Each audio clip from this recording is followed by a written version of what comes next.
What I want to talk about today is Alexander Hamilton's role in the development of the peaceful transfer of power between parties. Obviously, this is a subject much in the news, and it was a lot of what we take for granted today is a byproduct of some contingent decisions and also some developments and ideas about politics that took place going into the election of 1800. So I'll start a little bit by talking about what the founding fathers, Madison, Hamilton, et cetera, understood when they talked about faction or party. Then I'll talk a little bit about the events of 1800 leading up to the contested election, and then and Hamilton's role in all of that, as well as then the what we can sort of take away from this as big picture lessons. So first up, it's important when we're working through the history of political thought to understand that words don't have stable meanings over time. And so people will use words, 300 or 200 years ago that we still use today in contexts that we still use them today, but they'll mean something fundamentally different. And probably there may be few better examples than the word party. If you read the Federalist Papers, there is a lot of discussions of party or faction. You will often see in post-ratification writings people talking about the Jeffersonian Party, the Federalist Party, the Republican Party, this sort of thing. And it's tempting to read back into that our notions of the Democrats or the Republicans. When we talk about party or political party, we generally mean an organization of people contending for office in open elections as part of a contest for voter support over competing visions of the general good. So, in a typical election, you will have in the United States a Republican who will say, this is what I think we should do, a Democrat who will say, this is what I think we should do. They will disagree over a series of things. They'll compete over some local issues. You'll have some peripheral third parties that have sort of radical agendas that they're trying to move the overall political debate in towards their position on a secondary or tertiary question. That idea of party as contesting sort of a general vision of the good, of the public good, is new. It's a byproduct of the 1830s and 40s, and it takes on board a lot of ideas that are developing at the time of the Revolution and the ratification of the Constitution, but aren't fully baked. And so what you have is the founding fathers engaging in political activity that comes to look partisan, and in retrospect looks very partisan in the way we understand the word. But to their own mind, they don't see it that way. They don't have political professionals who work for a party, or they don't have party committees. There certainly isn't a Federal Elections Commission that they're submitting campaign finance reports to, et cetera. And within legislative bodies, you don't have the majority that is self-consciously, the Federalists, or the minority that is self-consciously in the minority as the Republicans. So when they think about faction, they have two intermingling sets of ideas in mind. The first and more tangible is the sort of court or clique politics of the Walpole administration. So Walpole is the sort of inventor of the prime ministership. He's generally regarded as the first true prime minister. There are some revisionist histories that question this, but under George I and George II, he spent 20 years running the government in the United Kingdom. And Walpole was regarded by the framers as a deeply corrupt politician. They imbibed a lot of their view of him through his primary political rival, a fellow named Henry St. John, the first Viscount Bolingbroke. Bolingbroke was a Jacobite. He was briefly exiled. He's allowed to come back to the United Kingdom, and he represents this country party of Tory legislators who despise the personalistic rule of Walpole. What's interesting about Walpole is, even though he's a Whig and not a Tory, he governs in a very moderate fashion. He doesn't strike a particularly hard ideological line. He doesn't push for reform. He is somebody who dispenses royal patronage left and right, both to Tories and to Whigs, in order to sort of get bills passed. He's an aggressive proponent of a peace agenda. And on the whole, he has, by both very shortly after his death, people like Edmund Burke had a sort of revisionist favorable opinion of him, and contemporary historians see him as a more impressive figure than he was regarded in the late 18th century. To the founders, he was this sort of quintessential operator who corrupted the legislative body through the dispensing of gifts, of honors, of positions in the petty nobility, et cetera. He bought every vote. He bought young legislators when they were up and coming members of parliament, and didn't have a lot of money. He was free with royal favor. And because he ruled personally through royal favor rather than ideology, he sort of made a mess of the parliamentary system as a check on the crown. This characterization of Walpole is both fair and also a bit stylized. And so to the framers who are coming at this from a position where they've just fought a revolution against Parliament, but they're also, over the course of the Revolutionary War, they become very hostile to monarchy. He's sort of overdetermined as a figure that they're not going to like very much. And so when they think about political parties, that's what they think about: grubbiness, corruption, something violative of the spirit of the people and in favor of the elites. They also have in their minds classical Republican political theory, which is a much more mixed set of ideas when it comes to political parties. Aristotle famously describes his, and when I say political parties here, I mean faction. That's really the sort of language that comes out of classical Republican theory. Aristotle famously describes the degenerate forms of government as ruling on behalf of a faction, taking the interest of the whole and subordinating it to the interest of some. And so the degenerate form of monarchy is tyranny. The degenerate form of aristocracy is oligarchy, that is a group of elites ruling in their interest and not in the interest of the whole state. A degenerate form of a republic is a democracy. That's the many ruling in their interest and not in the interest of the whole state. And so a factional government in Aristotelian thinking is always a degenerate form of government. So the idea that, we might elect a party and that party would implement policy favorable primarily to its voters would be seen as degenerate in Aristotelian theory. But against this, within classical Republican theory, you have Machiavelli. And Machiavelli writes a sort of internal critique of Aristotle that's very influential in the late 18th century. In the 17th century, it gets picked up by an English nobleman named John Harrington. Harrington writes a series of books during the English Civil Wars, or a series of pamphlets, books, they're sort of in between, in which he tries to bring forward Machiavelli and Machiavellian republicanism for what will become the Cromwellian protectorate. And the argument that Machiavelli makes and that Harrington adopts, and that the framers are open to, is the idea that faction is inevitable.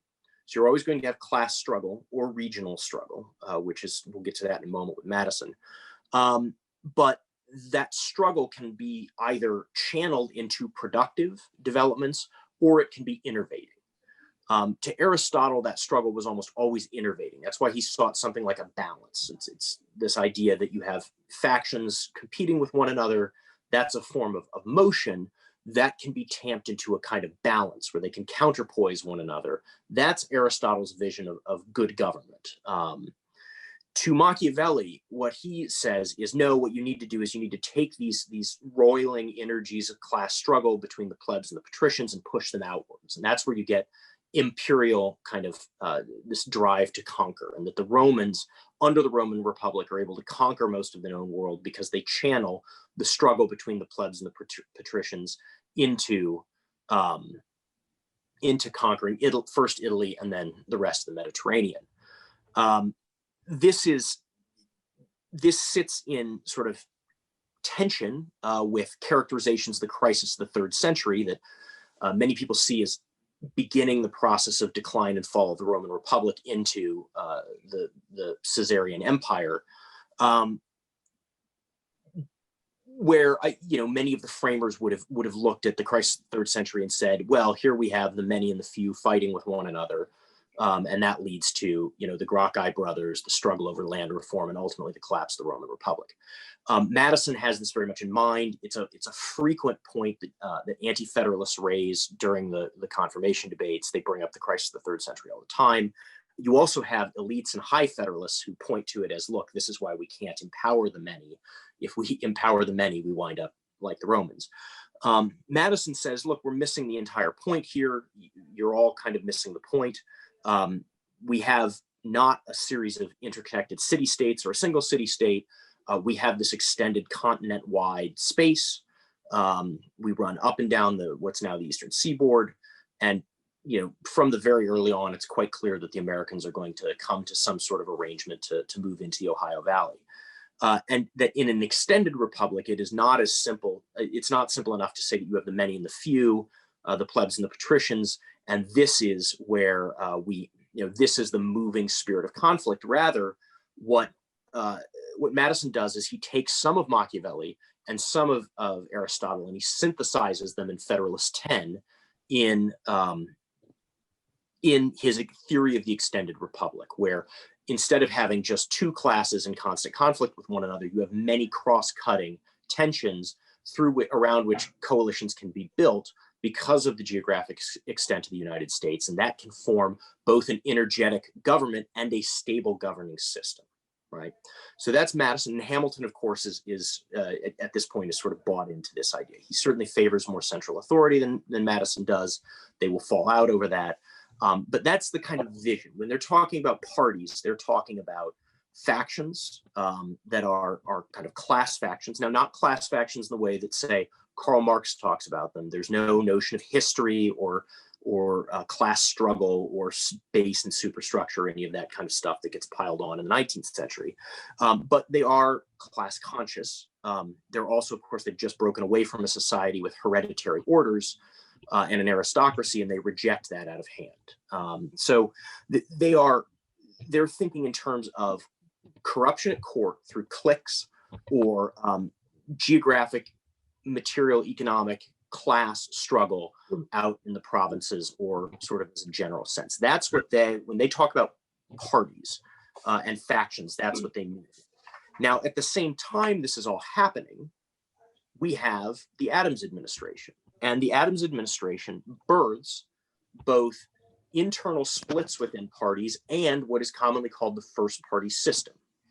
That is the rivalry between Adams and the Federalists on the one hand, and Jefferson and the Republicans on the other hand. Historians like to debate whether or not we should call the first party system a party system. In many respects, it's not. They are factions, they are ideologically aligned, and they're moving towards competing visions of the general good. But there are some important differences that make them not really fully fledged parties in the way we'll see when Jackson was president. Martin Van Buren, his vice president, basically creates the American political party system. And it's lasted with significant changes, but the sort of Van Burenite principles persist in many respects even today in both the Republican and Democratic Party, both of which he had a hand in founding, interestingly. What's going on going into 1800 is you have major political economic splits, you have geographic splits that align with those, and then because the United States is a small, poor country, they dovetail with foreign policy debates about where the United States should position itself in the great geostrategic struggle between Britain on the one hand and France, and then of course revolutionary France on the other hand, which really runs the gamut from the 7 Years' War, which we in North America call the French and Indian War, all the way through at least the War of the Third Coalition, and arguably, when Napoleon is dispatched the second time at Waterloo. So what's going on? There are essentially three major political economic factors driving the split between Adams and Hamilton as Federalists and Jefferson as a Republican. The Federalists have their base in the North. They favor central authority. They favor a tariff to protect manufacturers. And in general, they favor shifting away from France and towards Britain. Now, the very idea of going back and reestablishing a relationship with one's previous colonial overlords, especially at a time when those colonial powers continue to occupy much of the Ohio River Valley and through their allies in the Western Confederacy, which was a group of Native American nations that lived in the Ohio Valley, seemed to the Republicans like a kind of treason. The Republicans had their base in the South. They represent commodity extractive agriculture, and they want to sell their commodities all over the world through free trade. Now, ostensibly, the United States is part of a French zone of protection. But France, starting in 1789, collapses into the multi-decade conflagration that will be the French Revolution. And this initially is greeted by the Americans as greeted favorably. John Adams himself, upon learning that Louis XVI had been killed, sort of shrugs and says, well, you can't make an omelet without breaking eggs. What are we going to do? We're against kings. There's not much to cry about here. But as France disintegrates, you get the War in the Vendée, and of course then the Revolutionary Wars breaking out, radiating out from France into the rest of continental Europe, and continental Europe retaliating. What begins to happen is France becomes an unreliable trading partner. France can't guarantee American safety, and they're not an open market, in part because Prussia and Britain are blockading different parts of France. They invade Spain. That creates problems for the United States and its southern border because the Spanish control Florida. There are, in short, lots of reasons why France, even though they helped liberate the United States, and the United States signed a lot of treaties with France to become part of the French sort of zone of influence, becomes a less desirable ally. And Britain looks much more favorable. Additionally, of course, Britain controls the rest of North America, and is increasingly competing with France in the Caribbean. So, being part of a British mercantile system has a lot to recommend it, including, of course, tragically, participation in the developing triangular trade between the Caribbean and West Africa, where commodities are extracted from the Caribbean and they're sold as part for finished goods in the United States. Then additional commodities and goods are taken from the United States to and the Caribbean to Britain, and then of course down to extract slaves. And you have, this sort of this British commercial sphere becomes much more appealing. Now, the French do not take kindly to this. Obviously, they dislike the United States reneging on its various obligations. And in 1794, Congress passes an act that essentially obviates all of America's treaty obligations to France. They point to the execution of Louis XVI. They say, look, this isn't really our fault. We signed with that sovereign. He's not around anymore. We don't have any obligations to you, France. Sorry, thanks for playing. This is part of a move to try to get the United States and Britain to sign the Jay Treaty so that the US can move into the British mercantile system. The French retaliate by attacking American ships, mostly in the Caribbean, and taking American shipping vessels. What winds up happening is that the Jeffersonians are agitating aggressively for the United States to remain in alliance with France. They're doing this both because they're ideologically committed to the Revolutionary Project, and they see any alliance with Britain as betrayal of that. You still have a lot of old anti-federalists who oppose the constitutional system entirely and are naturally drawn into the Republicans. You have also a desire to sell commodities to France. There's a great deal that the southern states grow that the French have no other access to based on their Caribbean holdings. And then finally, you have smallholders in the western states who want to push into the Ohio Valley. The Ohio Valley is guaranteed by Great Britain. And so the US federal government under Adams is trying to keep people out of Ohio in order to avoid starting a war, or a third war really, with the Western Confederacy, and thus another war with Britain. Ultimately, as we know, of course, that fails, and that's a big reason why we get the War of 1812. But it's against this backdrop that you get these two polarizing forces. And, you know, throughout the first couple of years of Adams' administration, it looks like Adams is on top of things. Now, the transfer of power from Washington to Adams generally gets sort of elided in history books, but it's going to be very important to think about for a moment when we look ahead 4 years to the transition from Adams to Jefferson. You know, why is it that we view 1800, as Jefferson calls it, as the revolution of 1800, whereas the passage of the baton from Washington to Adams is viewed as fairly automatic? In many respects, I think that's because we accept too easily the way the protagonists in these various struggles characterize their own behavior. Adams had every incentive to make it look like the passage of the baton from Washington to him was an easy and seamless process. In matter of fact, it wasn't. And one of the primary reasons it wasn't is because Alexander Hamilton gets himself involved. Hamilton, of course, is fiercely loyal to Washington, and he's very close to Washington. And Washington trusts him, but he manages it. Hamilton believes that Adams is not up to the task of being president. Firstly, he thinks that Adams is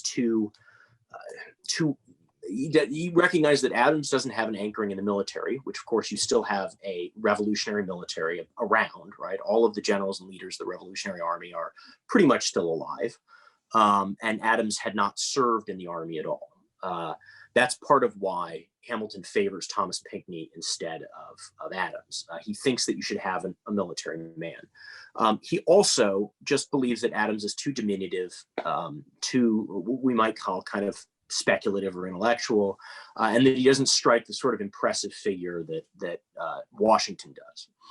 And so what Hamilton begins to do is conspire in 1796 to skunk Adams' election. His scheme is to get the South Carolina electors to vote for Pinckney and for Jefferson in order to make, because at this point, this is in the, you know, at this stage, we haven't had the 12th Amendment. We haven't sorted out how we do electors. And so what Hamilton's plan is to get the South Carolina electors to vote for Jefferson and for Pinckney. All of the other Federalist electors will vote for Adams and for Pinckney. All the Republican electors will vote for Jefferson. And for one of, you know, there are a couple of people contending to be a running mate, but Burr and whatnot. And the idea will be that Pinckney will wind up jumping over Adams. He'll get the most votes, he'll become president, and Adams will have to stay on as vice president. Because under the initial system, the very badly designed initial system of the Constitution, the president was the person who got the most electoral votes, and the vice president was the person who got the second most electoral votes. Now, there's no universe today, knowing what we know about parties, where we would ever think that this was a good idea, right? I mean, can you imagine if you'd had Donald Trump as president and Hillary Clinton as vice president, and now, you know, Joe Biden was going to be president, Donald Trump was going to be vice president? It's just a disaster, right? I mean, it creates a whole series of perverse political incentives. I mean, just nightmarish, right? And so, you know, it falls apart as soon as we get a contested election, right? I mean, Adams is somewhat contested by Jefferson, but Adams has the nod of Washington. And then ultimately, of course, so the Federalists know they will win. The emerging Federalist faction knows that they will win. The question is just which Federalist will get the most votes. Hamilton tries this chicanery in South Carolina. What winds up happening is all of the Northern Federalists find out about it. I mean, even the French ambassador to the United States finds out about it. Everybody knows about it because Hamilton is a little too loose-lipped with his conspiring.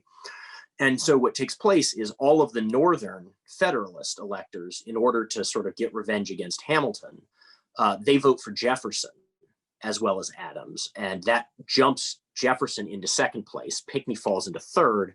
And you wind up with Adams and Jefferson, who don't agree about anything, in first and second place. Adams becomes president. Jefferson becomes vice president. It's a terrible situation.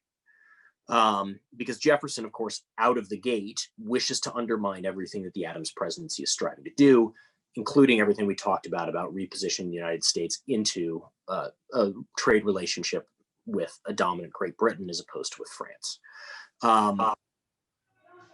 So, I mean, you can sort of imagine how this is going to go, and it goes roughly like you would think. But Adams has a more pressing problem, which is that with the quasi-war going on, he needs to build an army. The United States didn't have much of a standing army, and so he calls on Washington and asks him to lead the army again. And Washington, in sort of classic Sphinx-like Washingtonian fashion, says, "I will, but I'm not leaving Mount Vernon.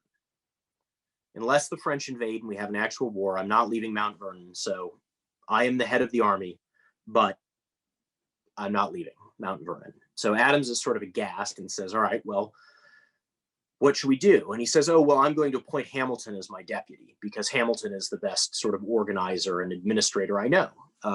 And Adams hates this idea for obvious reasons. Firstly, of course, he and Hamilton had never really gotten along. They have very different views of what the priorities of the government should be. But also, of course, Hamilton has just tried to stab Adams in the back and make Thomas Pinckney the president instead of Adams.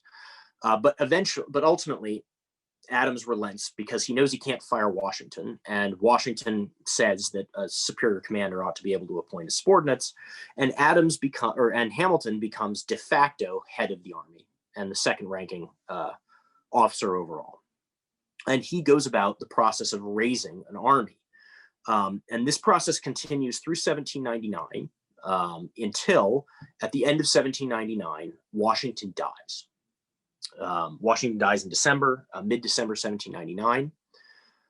And now you have a situation where the grand old man that had held the revolutionary generation is gone. His memory remains untrammeled. He's still the father of the country. And three of his closest allies, his vice president, John Adams, is now president. His, I think, second or third cousin by marriage, and former Secretary of State Thomas Jefferson is the vice president, who hates Adams, the president. And you have Hamilton, his Treasury Secretary and functionally his prime minister through his presidency, is the head of the army and hates both and is hated by both in turn. So these three hate one another, and they are arguably in the three most important positions in American government. Adams and Jefferson head these emerging factions that are becoming like parties. Hamilton and Adams are in the same party. Hamilton has the army, and Adams and Hamilton hate each other and are fighting over personal politics. Now, what begins to emerge here is this tension between the personalistic and the partisan or ideological. Hamilton and Jefferson don't like each other. They also don't agree on anything. Hamilton and Adams don't like each other. They also agree on most things, enough that they're definitely going to be on the same side of most questions versus Jefferson. They agree on the question of entering the Great British Trade Relationship. They agree on the needfulness of a central bank. They broadly agree on questions of central improvements, and they want to restrict settlement in the West to avoid inflaming relations with the Western Confederacy and the Brits. Beyond that, they have lots of different disagreements, especially around taxation, but obviously they're together, but they hate each other. Adams and Jefferson, of course, were for a very long time bosom friends, extremely affectionate, but have fallen out. And so you can see there are cross-cutting splits between the personal and the partisan and ideological. Now, Hamilton is camped out in New Jersey, building his army, and Congress has appropriated money for the army. The quasi-war is taking place between the French and the American navies and their respective privateers in the Caribbean. And Jefferson is organizing through a variety of newspapers, many of which are being directed by a Scottish immigrant named Thomas Callender, who does not do a lot of credit to Scotland, unfortunately.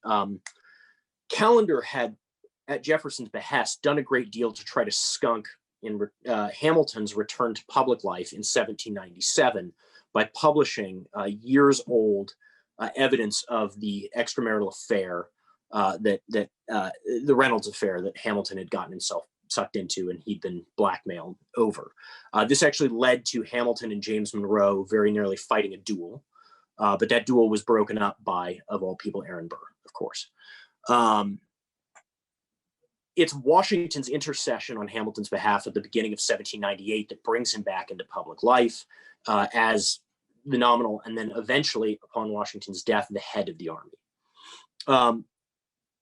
Adams knows that he's in a race against time if he's going to be reelected in 1800, because at this point, if Hamilton is sitting on top of the army and he wants Pinckney instead of Adams to be the preferred candidate of federalism, it's going to be very difficult for Adams to hold on to power. But he can't turn around and just fire Hamilton, even though Washington is dead, because Washington had preferred Hamilton, and everyone recognizes the needfulness of a well-run army in the context of the quasi-war with France. And so what Adams does, which is quite ingenious, is he runs out and very quickly, over the spring months, it doesn't get officially approved until the late summer, early fall, but he essentially signs a treaty with France in the first half, or he negotiates a treaty with France in the first half of 1800. He then discovers, of course, that Hamilton is conspiring with his Secretary of State, his Treasury Secretary, Secretary of State and Secretary of War, to push him out and put Pinckney in. And Adams uses the agreement with France as a pretext to fire all three of them.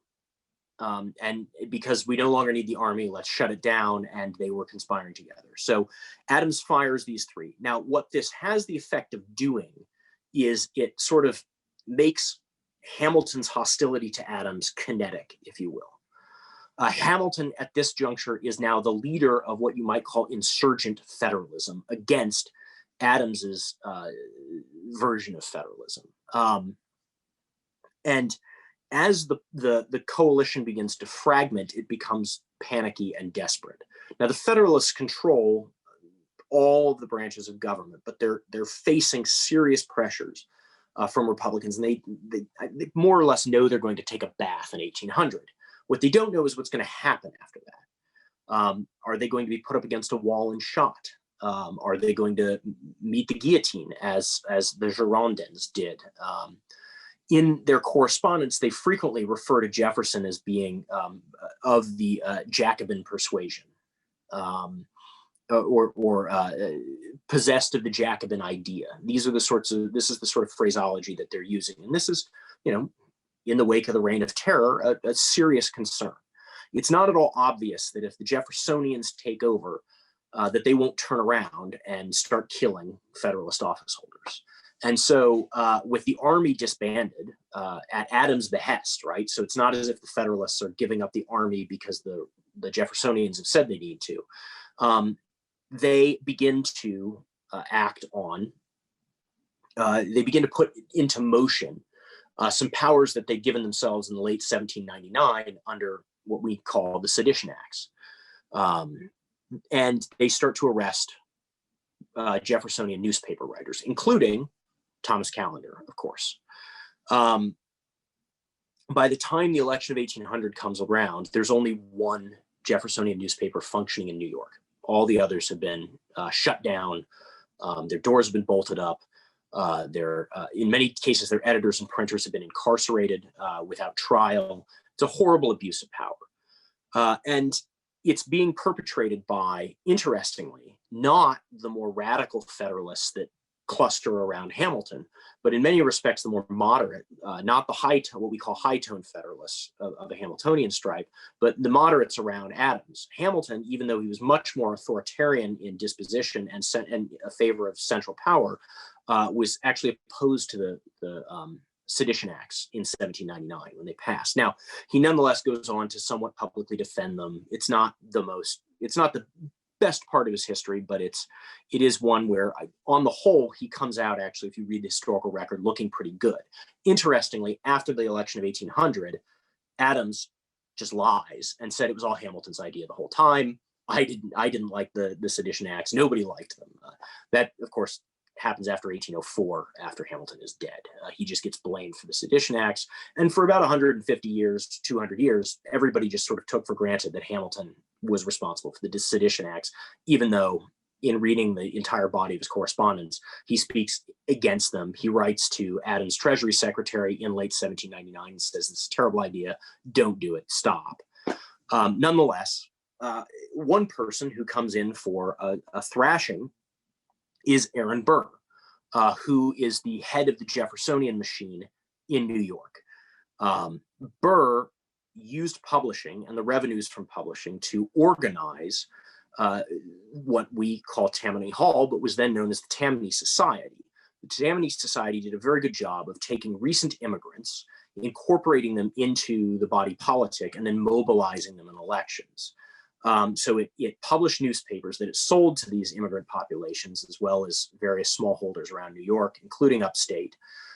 Took that money, these sort of Jeffersonian propaganda, but also almanacs and things like that, takes that money and uses it to pay for a more or less professional political organization in the Tammany Society. This is the first professional political organization really in the United States. And Aaron Burr is the kind of organizing mastermind on top of it.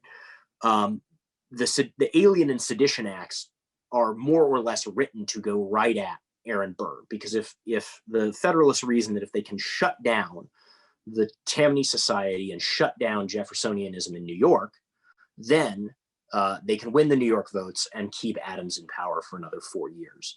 At the same time, Hamilton is conspiring to win New York, but to throw its electors to Pinckney, because he wants Pinckney to be president. He doesn't want Adams to be president. So he's trying to triangulate between sabotaging his own faction's nominee or the incumbent president, while avoiding the primary ideological rival of the incumbent president becoming president. So his goal is to throw the election into the House of Representatives.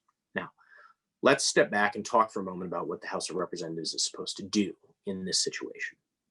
The framers expected the House of Representatives to pick the president a lot of the time.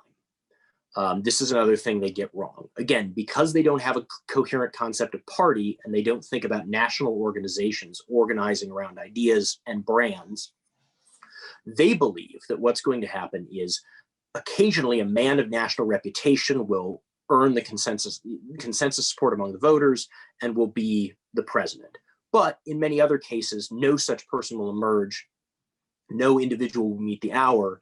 And so instead, lacking a majority, an insider who brokers among the states in the House of Representatives will become the president. They think of the president as, in an ideal case, a sort of figurehead leader and head of state, but in a secondary case, an effective administrator who understands how to balance the various interests and do justice to all parts of the body politic. Again, their vision is not one of a faction winning and then governing in pursuit of its own goals.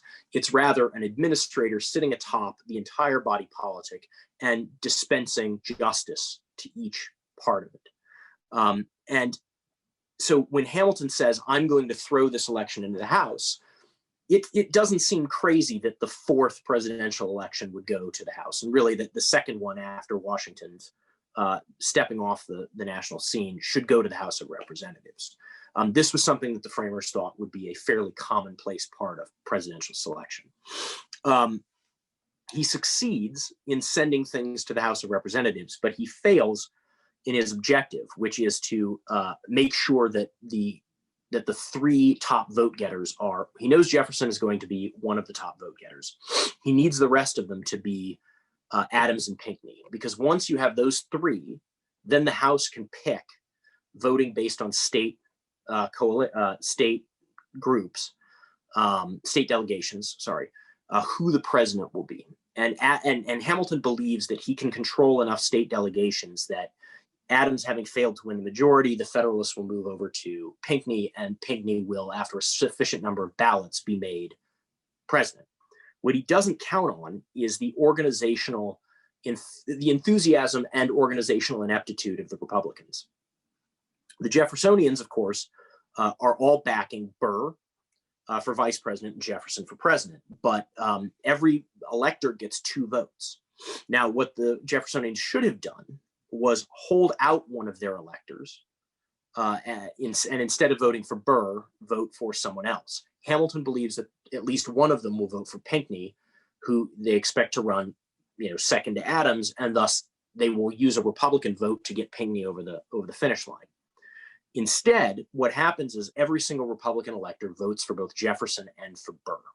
Now, this creates a problem because while you don't have a majority, right, Hamilton is successful in denying them a majority in the Electoral College, and there's some chicanery in Pennsylvania that goes into that and a few other things.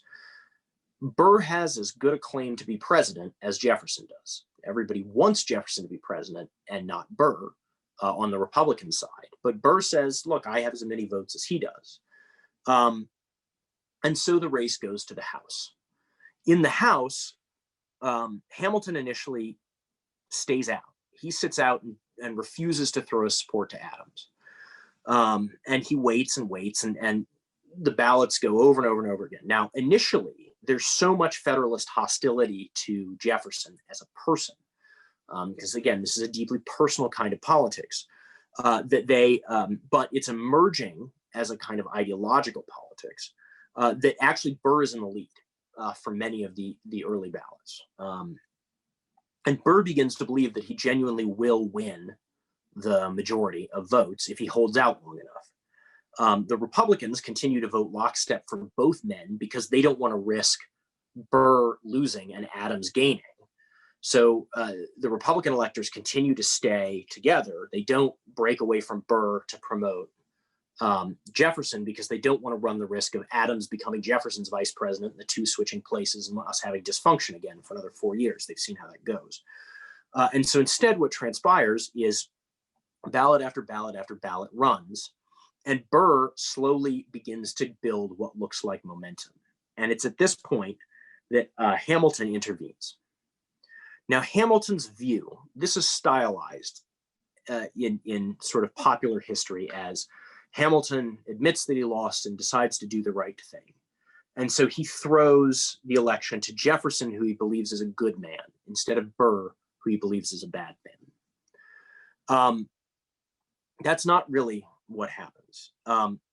Hamilton believes that Jefferson is more or less possessed of fabulous ideas. Many people believe that Jefferson is personally immoral. Hamilton obviously has his own issues around marriage that he doesn't get into, but he is not a fan of Jefferson. He does not believe he's a good man. In his correspondence as early as May of 1800, he and his correspondents are discussing who is preferable if worse comes to worse, Burr or Jefferson. And it is true that some of the people writing to Hamilton describe Burr as a scoundrel and Jefferson as a dreamer, but that's not in Hamilton's writing. Hamilton is not the one saying, oh, well, Jefferson's a good man with some bad ideas. I like him. We think of the famous 2008 speech that John McCain gives when a woman in the crowd says, well, Barack Obama's a Muslim. And he says, no, he's a Christian. He says he's a Christian. He is one. He's also a good man. We just disagree about some ideas. Conventionally, we like to, misremember Hamilton's vision of that as, oh, well, better to have someone who I respect but disagree with than someone who I think is a scoundrel.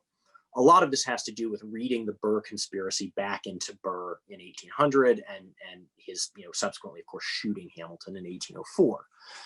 That's not what's going on. What Hamilton believes is that if Burr is made president, New York will be lost to the Jeffersonians forever, and that additionally, most of Hamilton's personal and political infrastructure will come in for a hammering from the Burr machine. Having locked up a lot of publishers, Hamilton expects that all of his newspapers will get shut down. His editors and publishers will get thrown in prison, and that Burr has the capacity to do that. Now, interestingly, after Jefferson becomes president, the Jeffersonian machine that runs New York does precisely that. And the last court case Hamilton argues is a pro-free speech case in defense of one of his editors. And it becomes an early and important First Amendment lawsuit. But what he ultimately does is decide that rather than preferring Jefferson because of his clear-eyed ideology, he simply prefers Jefferson because he believes that his personal political situation will be less perilous under a Jefferson presidency, and that Burr, whom he despises but respects as a political organizer because Burr has effectively organized the Jeffersonians in New York, poses a more tangible threat to him. And so ultimately, on the 36th ballot, Hamilton intervenes, throws the electors to Jefferson, and having done Jefferson this favor, believes that he'll be spared.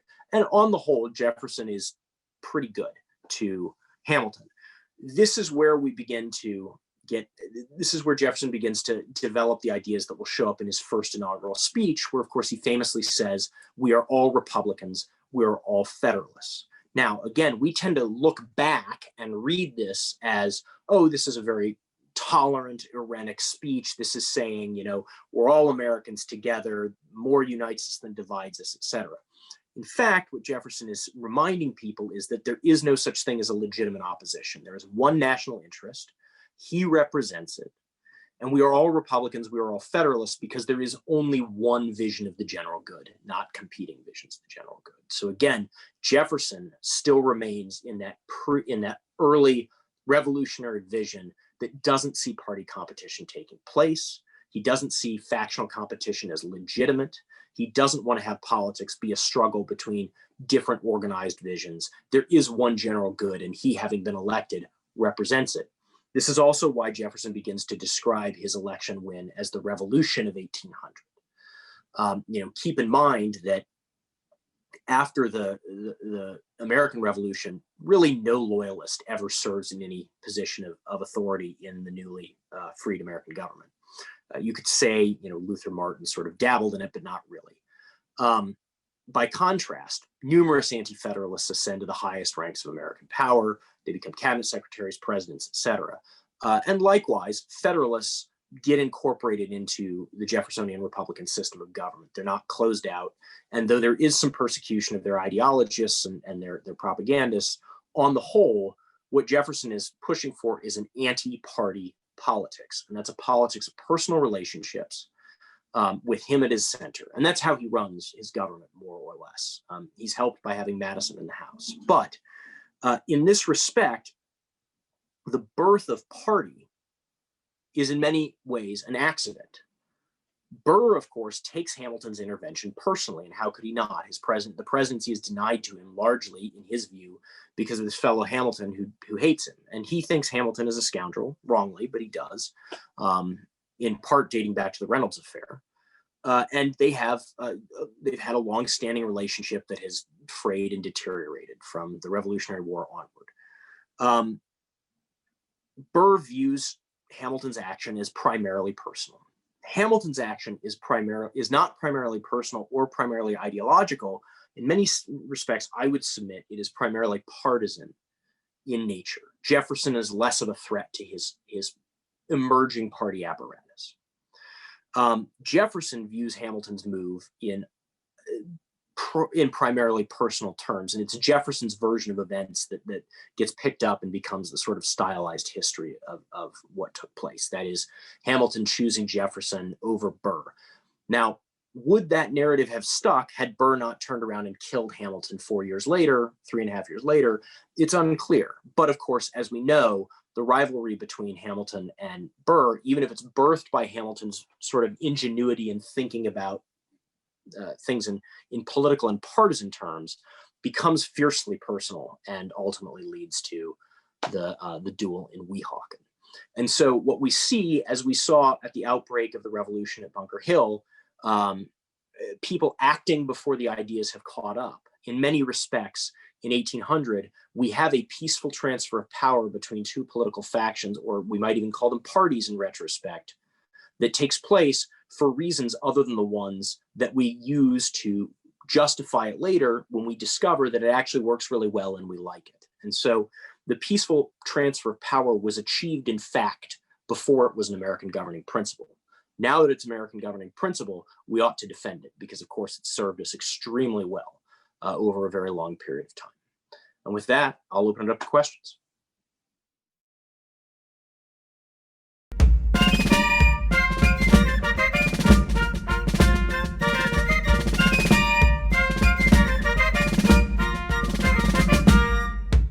certainly a part of it. I guess the way I would phrase it is this. You're certainly not wrong that there's good reason to be concerned on Hamilton's part about Burr's willingness to throw constitutional scruples to the wind. There's also good reason for Hamilton to worry about Jefferson doing likewise. Mm-hmm. And so I think that the way I would phrase it is, while that certainly didn't weigh in Burr's favor, it was probably not sufficiently unique to Burr to be the thing that swayed Hamilton. If it had been, he would have done it before 35 ballots went by. Mm-hmm. That would be my take. Now, interestingly, so the Burr conspiracy, which you mentioned, was discovered and outed by one of Burr's fellow officers. I wrote his name down, and I don't want to get it wrong because my memory is not what it used to be. It was Washington's predecessor as the senior officer of the Army, which was the term that the sort of general in command had. Oh, James Wilkinson, of course. So Wilkinson, interestingly, is a Spanish spy for about 25 years. He does take money from other people, but yeah, he's a Spanish spy for most of his professional career, but he outs the Burr conspiracy. And so when he dies, so he is in charge of the Army before Washington takes back control. And when Adams fires Hamilton, he puts Wilkinson back in charge. Wilkinson's spying for the Spanish the whole time. Wilkinson then stays in charge for another 12 years or some extraordinarily long period of time, funneling all the information in Spanish in exchange for money. And Wilkinson dies a hero. Everyone considers him one of the great military leaders. It's not until the 1830s or 40s when an American historian discovers in a Spanish archive all these pay stubs that have been written to Wilkinson in exchange for these reports that are also in there. And that has, suffice to say, led to a significant revision of people's opinion of him.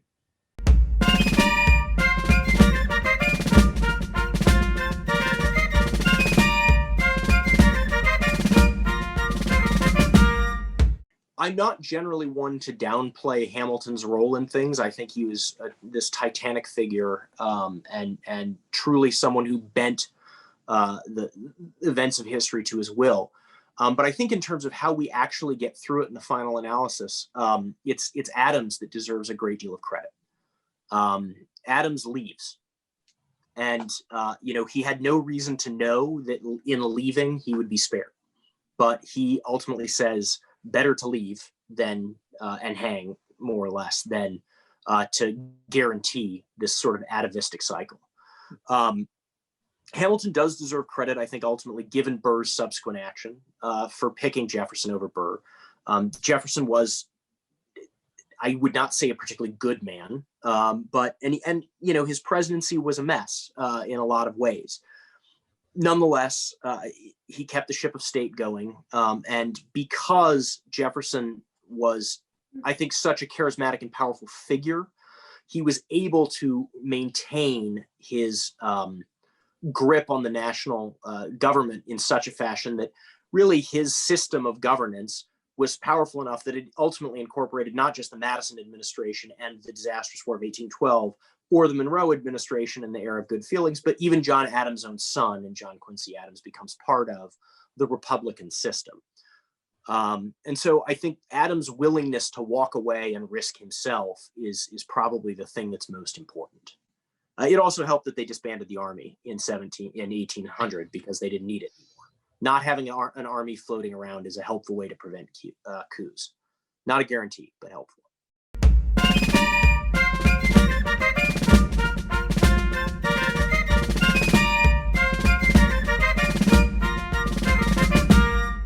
It's interesting because the letter to Otis, Hamilton is essentially cribbing almost verbatim language in a letter that he received, I think, on May 10th is the date, while he's in New Jersey, South Plains, pushing things around. Don't quote me on the date. I'm going from memory here. In which, God, who sent it to him? Oh, that's bad. I should know this. But in which he more or less is cribbing exactly that language, saying, well, Jefferson's a Jacobin, but Burr is a self-involved loves only himself. I think what I would say is this. If someone is your ideological enemy, and someone else is a total narcissist, and you know you're going to be in the barrel, isn't it better to have a total narcissist than your ideological enemy? One can interpret that in multiple different ways. I do think it's true to say that, Hamilton thought that Burr stood for nothing. Probably a little unfair, but broadly thought that Burr was more ideologically flexible than Jefferson. We, in retrospect, tend to view that as higher praise, I think, than Hamilton meant it to be. That's not to say that he wasn't drawing a meaningful distinction in their characters. And ultimately, look, we know what he does. He chooses Jefferson over Burr. And so clearly it carried considerable weight with him. I don't want to suggest that it was an irrelevant consideration. If I gave that impression, that's not my goal. What I'm trying to do is suggest that there are other equally and maybe more important considerations in Hamilton's mind than simply this version of Jefferson as man of principle and Burr as man of opportunity, both because a man of opportunity is someone you can work with, and also because this notion of competing visions of the general good is something we read back into those that they're starting to get. And you can see it even if you read Hamilton's letters sequentially from 1798 through 1801, it just starts to emerge in the letters. Like he's not even doing it consciously. They're getting there, and they're getting there in almost real time. But I would say it stands out more to us than it might have stood out to Hamilton and his readers. I don't want to portray him as a cynic, by the way. I realize that it's strange to say, this is not. I'm not trying to say that Hamilton is cynical at all. It's just that when they're talking about things like factions, they're meaning something very different. And so, Jefferson, I think he describes as being possessed of the Jacobin spirit rather than sitting at the top of a Jacobin faction. And he typically talks about Burr as being the head of a clique or something.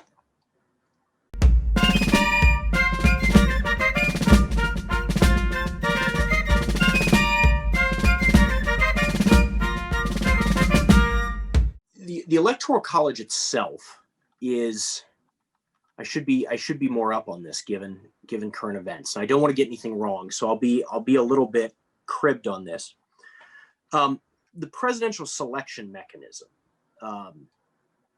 is largely formulated by Madison. And so Hamilton's intervention around the vision of the presidency is primarily, one, it loses at Philadelphia. He has this idea of a president, of an elected president for life. And he sort of intervenes up front in what he wants the presidency to be, and he doesn't get his way, and he kind of stops going for a little while there in the midst of it. So in terms of the formulation of the selection mechanism, the balance between the different sizes of states, et cetera, that's mostly Madison's doing. A lot of people will say, oh, well, they thought the Electoral College would get together and debate and they would be brokers. And that's actually not really the case. The electors can't be office holders. So they're trying to pull people who are not office holders, right? Not public servants. And, they don't think of politician as an ugly word because they don't really have the word exactly. Office holders are esteemed people. So someone who's not an office holder is not necessarily regarded as better. Now they're also concerned about this Walpolean tendency to hand out multiple offices and favors. So that's part of what's militating in that direction. But they do really expect that the Electoral College is going to come and function more or less just to give voice to what the states want them to do. But if there's some intervening emergency, for instance, and this was a very real consideration, if somebody died, or committed treason or ran. Remember, these folks had lived through Benedict Arnold. They're not naive. We tend to treat them as sort of above politics, or they couldn't imagine the sort of scoundrel stuff or smutty politics we see today. No, these guys were ruthless political fighters. They were bone deep political people, and they were geniuses. And that's why we still have a United States of America. But the Electoral College is not supposed to be a judging body. It's more or less a transmission vessel. And then if judgment needs to be exercised, it's to go to the House. and have the House vote, based on the states, which was a kind of concession to the small states in as the sort of second run way of picking things.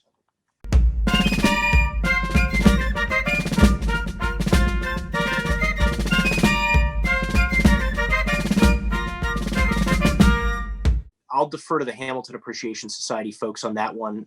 Hamilton's legal career is not sort of my wheelhouse, but it wouldn't shock me entirely for them to have run across each other, or even been co-counsel on something in the New York bar. Be happy to jump in on that, Luke, just as a brief synopsis. They were all part of the New York bar, and they were very used to working on cases, whether together or against each other.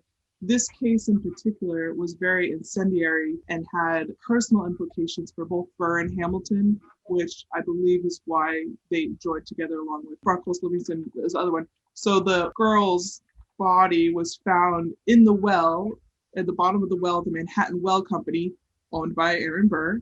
And the accused for the murder was her sweetheart, who happened to be the brother of the man designing and building Hamilton's home, the Grange. So there's a lot that went into, well, and it's interesting because I think part of the legal fees towards that also helped pay the Grange, so yeah, there was a lot of self-interest in that particular case that caused them to join the defense team, I believe. They're both consummate businessmen, Hamilton and Burr, in ways that sort of put the Virginia landed planter class to shame, in that while I wouldn't exactly say that either Hamilton or Burr are paragons of personal finance in every respect. Nonetheless, they at different times they own rival banks, they own newspapers, they own, as you said, the New York Well Company. New York has always been a place of commerce, and as sort of two of the great political and social giants in New York at the time, both of them are also deeply, deeply invested in making money in the city. They're different, of course. Burr comes from this august family. It's his grandfather, who's Jonathan Edwards, I think, right on his mother's side. Or is it a great? No, it's his grandfather. It's not a great uncle. And Hamilton, of course, comes from the Caribbean and is exactly, well, we're all here talking about him for obvious reasons.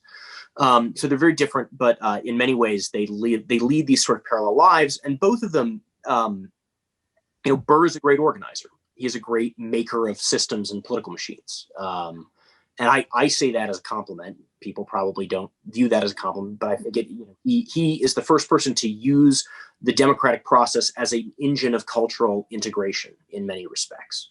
I kind of think Aaron Burr gets a bad rap, which is a weird thing to say in a Hamilton talk, but he obviously makes some bad choices later in life. But Hamilton is also, of course, the great genius, the system genius of American government from his tenure as Treasury, time in the Army, and on. So I think, in some ways there is a great parallelism between their minds, even as their lives are so different. And ultimately, of course, they collide in the duel.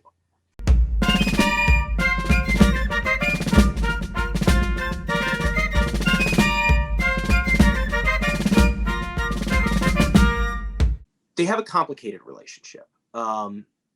It's in Jefferson and Adams, you have a deep personal and intellectual friendship that goes into the deep freeze and reanimates, and it's the sort of famous friendship of the Revolutionary generation. I wouldn't say that Burr and Hamilton are on that level. It's interesting. Hamilton does not push back against negative descriptions of Burr with his correspondence. So when he's the senior officer of the Army, he's obviously dealing with huge floods of correspondence. Send these people here, report here, go to Harper's Ferry, take command of this unit, you're discharged, et cetera, et cetera, et cetera. He's making all these decisions. He's writing tons of letters. And in the middle of this, he's also taking a bunch of political letters and more or less conspiring to try to stab Adams in the back. People say some nasty things about Burr in a lot of those letters, and he doesn't correct them. Having said that, I think, yes, it is. I don't think he's lying when he says I've always gotten along with him personally, because we know they knew each other, they interacted, they had a relationship of complicated, overlapping sorts that changed over time. Ultimately, I don't think that, I mean, in some ways it feels a little like a town that's not big enough for the two of them. And I think that element, no doubt, let's imagine they had somehow figured out how to get satisfaction, or if, Hamilton had fired into the ground. What happens after 1804 in this alternative history? I don't know. But we do know, Hamilton fired over Burr's head, which you could excuse Burr for then turning around and shooting Hamilton dead. But also Hamilton had fired his shot, and Burr could have fired his into the ground and acquitted himself with even the better part of honor. And instead he shoots Hamilton dead.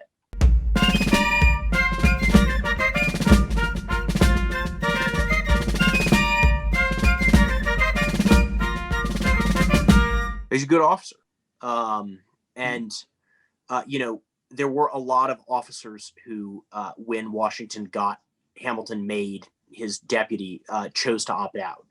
Another thing to keep in mind is during the Quasi-War, we are in real dire straits for officers, because a lot of the senior military folks won't work under Hamilton. And so a number of them opt out.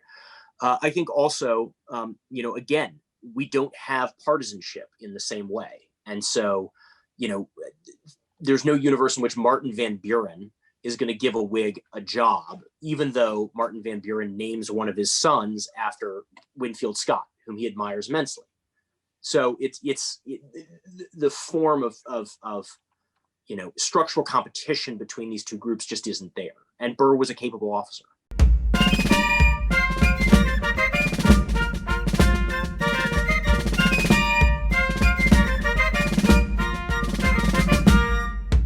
Either Burr or his daughter torched most of his papers. I can't remember which one. But there's not a lot of primary stuff about Burr. So the record just isn't there the way there is for instance, Hamilton, who we have just this massive corpus of writing. And it's a tragedy, truly, because he winds up this sort of this lacuna as a figure. And obviously, he's not a hero by any means, but he's also not Benedict Arnold. And unfortunately, because we don't have all that material, we don't have everything that we might and I think, it would be incredible to have Burr's writings, because I think it would give shape to so much, but they're lost, unfortunately, to history. Luke, I believe what happened with the papers is that his daughter was in possession of them, and when she went down at sea, is that it? The trunk of most that makes sense. Papers. That's what I've heard. Sense. I'm not in his life, but